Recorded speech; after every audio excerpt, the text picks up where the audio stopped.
Olá pessoal, começamos hoje mais um curso de formação em Educação Física Escolar, promovido pela COPEF, Conceitos e Perspectivas em Educação Física Escolar, ofertado pela SEMEC, Secretaria Municipal de Educação e Cultura de Três Lagoas. No módulo 1, nós iniciamos com o título Currículo e Educação Física. Eu sou o professor Welton Rodrigues e iniciamos agora mais um módulo. Olá pessoal, estou aqui com a professora Adriana Scaranzi e eu vou perguntar nesse momento para ela qual a concepção dela sobre currículo. Bom dia, né? Boa tarde, né? O meu modo de pensar o currículo é uma coisa que a gente se prepara a vida inteira, né? Desde que a gente está na faculdade, que a gente entra na faculdade, a gente vem fazendo cursos, se preparando, né? E chega uma certa época que você vai precisar dos seus cursos para poder você fazer o seu currículo. Eles não têm mais validade. Contra isso eu sou contra, eu acho que deveria ter validade, porque a gente faz aí muitos cursos até internacionais e que chega um momento que você não pode nem usar mais, né? E em relação aos parâmetros curriculares, não é que eu sou contra, né? Trabalhar o lúdico com a criança, eu não sou contra, eu acho que a gente tem que trabalhar com a criança o lúdico. Eu acredito que deveria ser tudo por uma etapa. Uma educação infantil, primeiro ano, até o segundo ano, a gente deveria trabalhar o lúdico sim. Mas a partir do segundo ano, eu acho que o professor deveria trabalhar a parte esportiva, a atividade esportiva. Mostrar, apresentar para os alunos todas as atividades esportivas que tem, as modalidades esportivas que tem, como voleibol, basquete, handebol, até a própria natação, o atletismo, o futebol. O futebol é uma coisa mais, como se diz, tem no Brasil inteiro, a criança já nasce, parece, com uma bola no pé, né? Mas, que nem na minha época, a gente fazia treinamentos, então a gente mostrava para o aluno toda a atividade, modalidade esportiva. A minha maior incentivadora foi minha mãe, que foi professora de educação física, então ela me apresentou todas as modalidades esportivas e eu fiz a minha escolha, né? Como eu fiz a mesma coisa com os meus filhos, que eles também fizeram a escolha deles. E porque o esporte dentro das Lagoas está morrendo. E o esporte, ele sai de dentro da escola, não é lá de fora, é de dentro da escola. Nós somos responsáveis para estar mostrando para as crianças as modalidades esportivas. Nós temos que estar apresentando, não só no lúdico, não só através de brincadeira, né? Não sou a favor da calistenia, né? Como a calistenia quer dizer, na nossa época de treinamento, é igual o que tem hoje, o funcional. E a gente tem que apresentar tudo isso para as crianças, tudo. E é o meu modo que eu trabalho com os meus alunos. Trabalho lúdico e também trabalho mostrando todas as modalidades para eles apresentando, né? Maravilha. Então, a Adriana, ela é mais adepta à teoria crítica do currículo, é isso? Com certeza. Muito obrigado, Adriana. Olá pessoal, eu estou aqui com as diretoras da Escola Municipal, professor Rames Tebet, Elisângela e Cida. Meninas, qual a concepção de vocês sobre o currículo? Bem, eu vou falar a minha parte com relação a currículo. O que a gente vê, o que eu vejo, né, quando eu estava em sala de aula, é que o que a gente tem na escola e vem com relação de encontro com a apostila positiva, elas não se encaixam. Então, assim, nós temos que fazer um plano de aula, montar um plano de aula em cima do que a gente já tem, juntamente com o que a gente tem da apostila positiva. E aí se torna difícil porque elas não se casam, nos conteúdos e acaba tornando difícil, e nós temos que planejar em cima dos dois conteúdos que a gente tem, tanto da escola quanto da apostila. Então, complementando a fala da Cida, eu, enquanto professor de sala de aula, também não trabalhava muito longe disso não, porque a proposta está ali, só que nós trabalhamos com a apostila Aprende Brasil. E essa apostila nem sempre ela vem de encontro com o que o meu aluno precisa. Então aqui na Escola Ramos Tevez, na gestão anterior e na nossa gestão, a gente procura dar essa flexibilidade para o professor. Então vamos supor, se eu estou trabalhando a parte geométrica e isso é interessante para mim e está lá no final da apostila, eu posso adequar porque está dentro do que eu estou trabalhando. Se meu aluno não está alfabetizado e eu posso estar complementando com atividades extra, eu tenho essa liberdade. Então eu acredito num currículo flexível. Ok, então. Obrigado, meninas.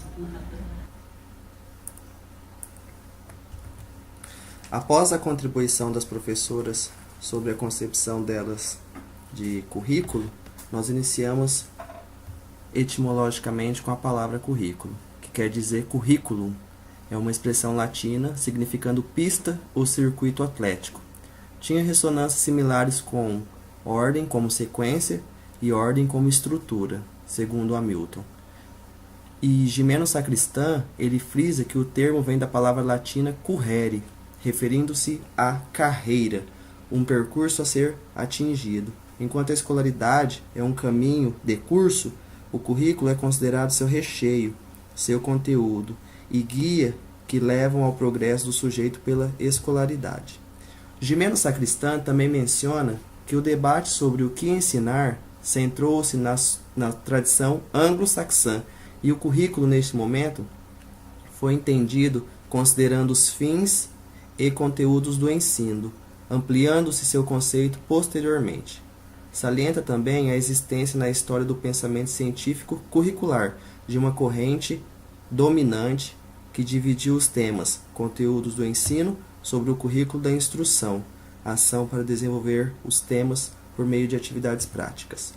Outro autor diz que o currículo, mais do que uma simples enumeração de conteúdos e diretrizes a serem trabalhados em sala de aula pelos professores ao longo das diferentes fases da vida escolar dos estudantes, é uma construção histórica e também cultural, que sofre ao longo do tempo transformação em suas definições. Por esse motivo, para o professor é preciso não só conhecer os temas concernentes ao currículo de suas áreas de atuação, como também o sentido expresso por sua orientação curricular. Souza, 2016. Aqui é um exemplo de grade curricular, nada mais do que os componentes curriculares que fazem parte dessa grade, as disciplinas. Nesse quadro, nós temos as teorias tradicionais do currículo, também chamadas de teorias técnicas. Foram promovidas na primeira metade do século XX, sobretudo por John Franklin Bobbitt, que associava as disciplinas curriculares a uma questão puramente mecânica. Nessa perspectiva, o sistema educacional estaria conceitualmente atrelado ao sistema industrial, que na época vivia os paradigmas da administração científica, também conhecida como Taylorismo. Taylorismo é aquele sistema que pretende alcançar o máximo de produção e rendimento com o mínimo de tempo e esforço. Então, nesse sentido, a elaboração do currículo limitava-se a uma atividade burocrática, desprovida de sentido e fundamentada na concepção de que o ensino estava centrado na figura do professor, que transmitia conhecimentos específicos aos alunos, estes vistos apenas como meros repetidores dos assuntos apresentados. Essa é uma imagem bem clássica da teoria tradicional, que na educação física nas escolas mantinha o caráter gínico. O caráter gínico é aquela ginástica geral que engloba todas as demais, e também calistênico, que é o exercício ginástico usando o próprio corpo, aquela forma mais mecânica. Isso tudo era educação física na época do Brasil República. Dessa forma, o esporte era utilizado como um elemento de distração à realidade de políticas da época, afirma Ramos, 1982. Já a teoria crítica do currículo basearam o seu plano teórico nas concepções marxistas e também nos ideários da teoria crítica, vinculada a autores da Escola de Frankfurt. Nós temos como exemplo Max Horkheimer e Theodor Adorno. Outra influência importante, composta pelos autores da chamada Nova Sociologia da Educação, foram os franceses Pierre Bourdieu e Louis Althusser. Assim sendo, a função do currículo, mais do que um conjunto coordenado e ordenado de matérias, seria também a de conter uma estrutura crítica que permitisse uma perspectiva libertadora e conceitualmente crítica em favorecimento das massas populares. As práticas curriculares nesse sentido eram vistas como um espaço e defesa das lutas no campo cultural e social. Aqui nós temos um exemplo de que nos anos 80 a resistência à concepção biológica da educação física foi criticada em relação ao predomínio dos conteúdos esportivos, surgindo na educação física diversas concepções, modelos, tendências ou abordagens que tentaram romper com o modelo mecanicista, esportivista e tradicional que foi embutido aos esportes. Podemos citar a psicomotricidade, a desenvolvimentista, saúde renovada e os parâmetros curriculares nacionais.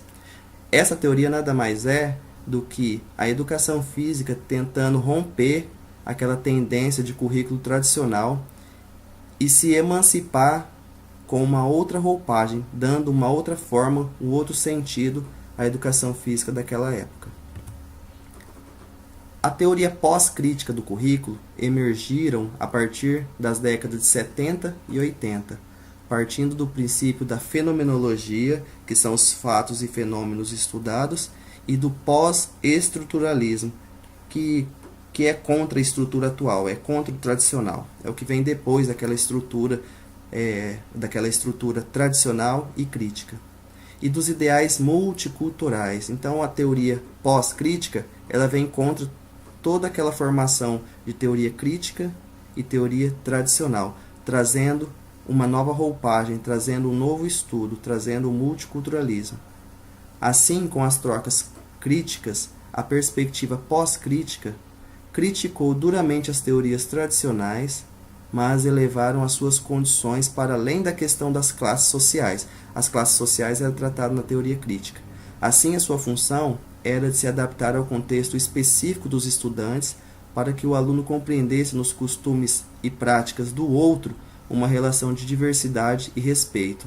Além do mais, em um viés pós-estruturalista, o currículo passou a considerar a ideia de que não existe um conhecimento único e verdadeiro, sendo esse uma questão de perspectiva histórica, ou seja, de que transforma nos diferentes tempos e lugares, indo direto ao foco principal, o sujeito.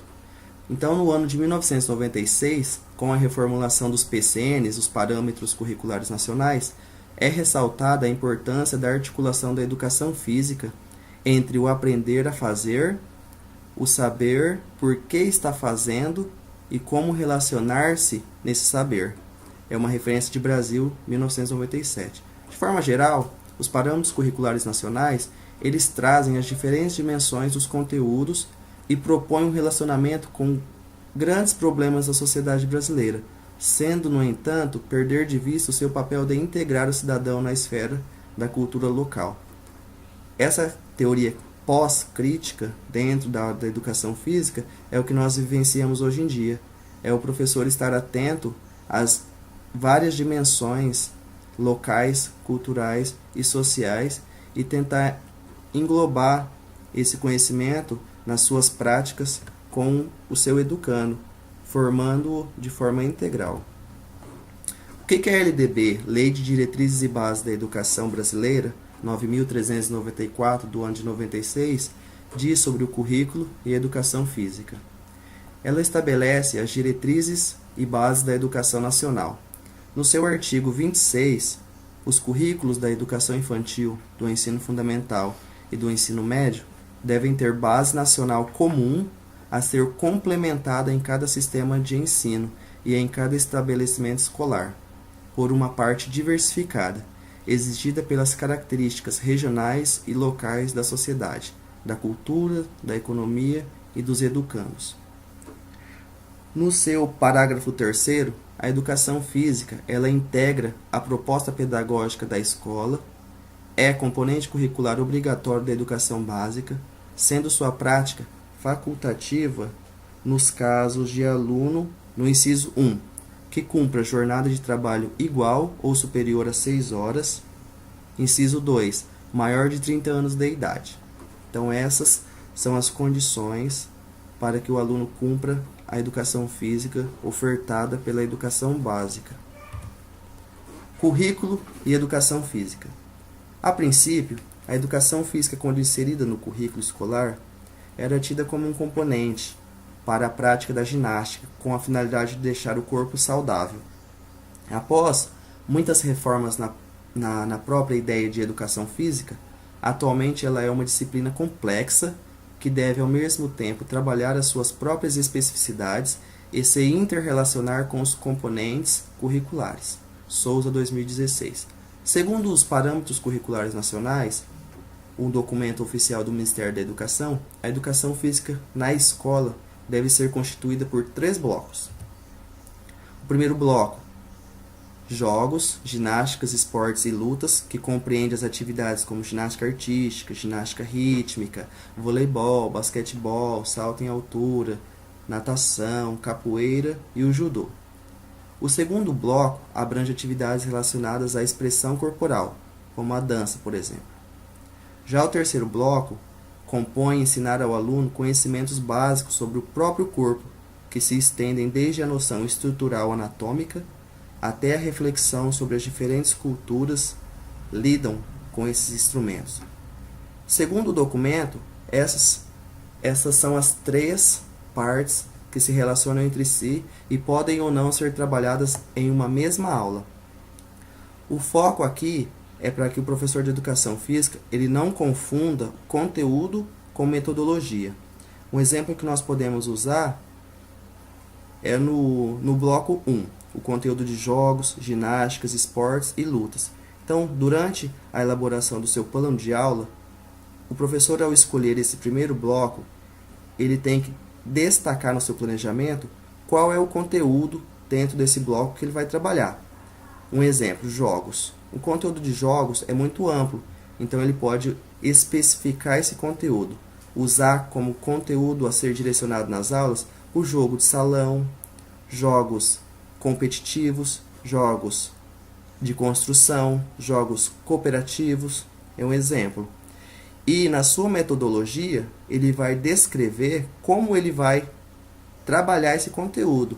É com a capoeira, se é como a amarelinha, se é como o pula-corda. Então, eu frisei aqui para o professor não confundir o conteúdo com a metodologia. A metodologia é como ele vai desenvolver o conteúdo nas suas aulas. E o conteúdo especificamente, o professor não pode colocar como conteúdo da aula de educação física pula-corda, amarelinha, corre-cutia, queimada. Isso seria a metodologia que ele vai usar para atingir o conteúdo dele, que no caso seria o jogo. Finalizando, a proposta para os professores formadores em educação física é que eles leiam o artigo Currículo e Educação Física, para que e para quem, e façam um resumo, uma análise crítica ou suas considerações sobre o artigo e enviar para o e-mail do professor Semi, que está aqui na tela. Então, é isso, pessoal. Obrigado. Tem 3